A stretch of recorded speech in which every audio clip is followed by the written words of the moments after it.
All right, sports fans, how's everybody out there doing? William Martin coming at you one more time here on YouTube with another edition of the 300 Pounds of Sports Knowledge Podcast.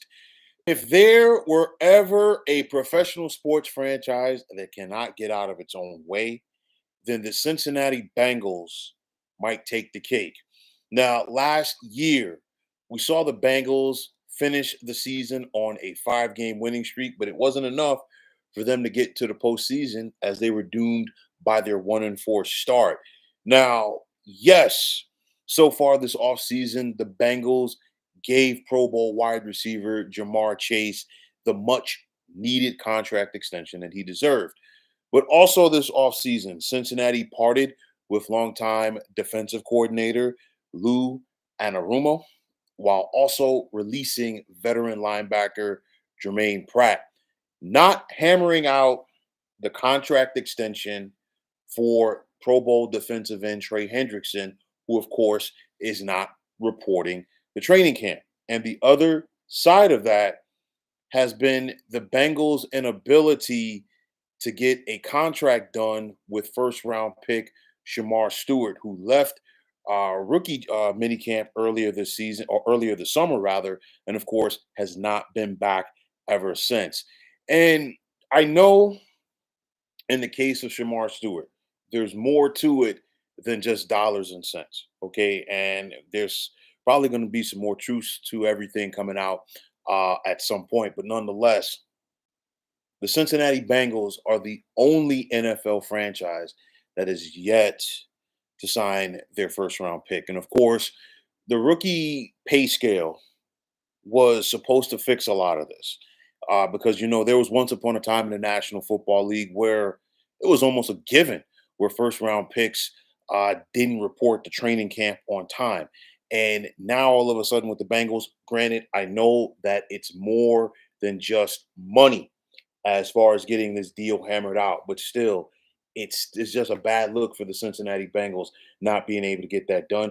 And then also the Trey Hendrickson situation. I mean, Trey Hendrickson, no ifs, ands, or buts about it, is Cincinnati's best player. And I mean, you look at the production that he has had as far as rushing the passer and everybody else on this team. I mean, you're talking about Trey Hendrickson having 17 and a half sacks last season for Cincinnati. The next closest player for the Bengals had 5.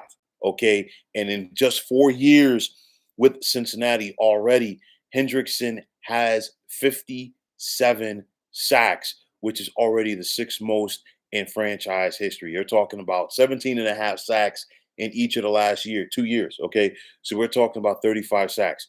Why haven't the Bengals been able to get this done?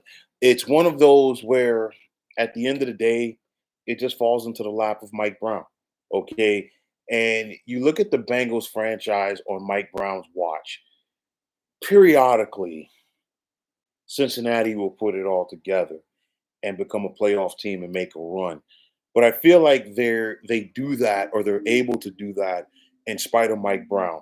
When I looked at the 2024 Cincinnati Bengals, what I saw was, I think it was either I think it was the 2010 or 2011 version of the San Diego Chargers. And if anybody remembers that team, the Chargers had the number one offense in the NFL and the number one defense, and they still found a way to not make the playoffs.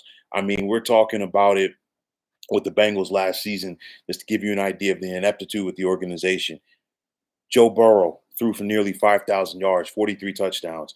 Jamar Chase had more than 1,700 yards receiving. Actually, had this receiving triple crown, 127 receptions and 17 touchdowns as well. And I just talked about Trey Hendrickson, and they simply consistently found ways to lose ball games that they should have won. And you look at the Bengals over the years under Mike Brown. Okay, they draft probably for the last 15 or 20 years or so. They have drafted quality guys, and they just simply cannot find a way to get it done. And again, it falls into the lap of Mike Brown. I think back to the whole Carson Palmer fiasco during his last days with the Cincinnati Bengals. before he was able to go and continue his career elsewhere. And I just look at the Bengals right now and the way that Mike Brown does business or lack thereof.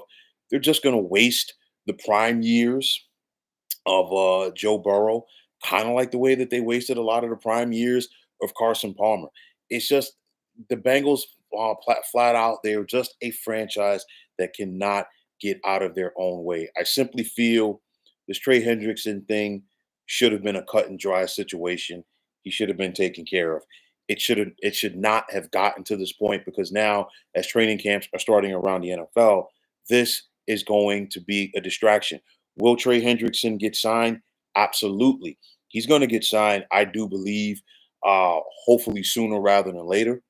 If I had to be a betting man on this, I would say he gets signed before the season starts. But nonetheless, it should not have gotten to this point.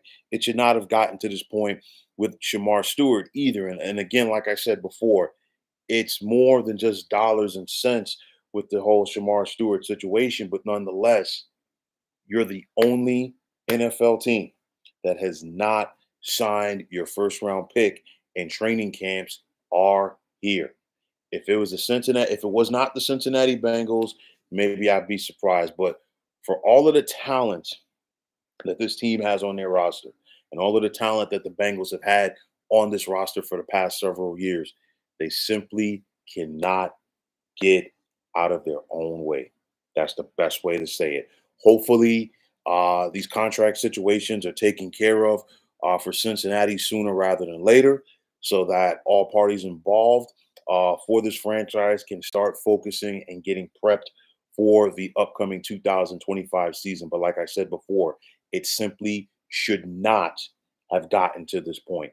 Trey Hendrickson is your best defensive player. No ifs, ands, or buts about it. You ain't gonna do too much without him. Take care of the guy. You invested a lot in Shemar Stewart. Okay, first round pick of this franchise, and like I said, there's a more to it than just dollars and cents. But nonetheless, get this deal done. But at the end of the day, as long as Mike Brown runs things for the Cincinnati Bengals, this is going to be a hindered franchise in regards to having success. And anybody who has followed the Bengals for the last 30 or 40 years, you know what I'm talking about. But nonetheless, like I said before, in the title of this, the Cincinnati Bengals will always find a way to bungle things. But folks, that is going to wrap it up. And as always, I want to take this time out to thank each and every one of you for checking out the 300 Pounds of Sports Knowledge podcast here on YouTube. And as always, if you like what you heard and saw in this podcast, you know what to do. Please feel free to hit that like button as well as subscribing to this channel. And like I always say, it's greatly appreciated. Also, if you are on the X, formerly known as Twitter, you can check me out at 300 Pounds of Sports. And if you give me that follow, I will give you that follow in return. And the same can be said for Instagram, where you can check me out at 300 Pounds of Sports Knowledge. Also, if you're on Facebook, you can check us out at the Sports Depot 365. And as far as I'm concerned, one of the better sports groups going on social media. But until next time, fine folks, my name is William Martin. I am signing off, and I'm saying thanks once again for tuning into the 300 Pounds of Sports Knowledge podcast here on YouTube. Be well, everybody.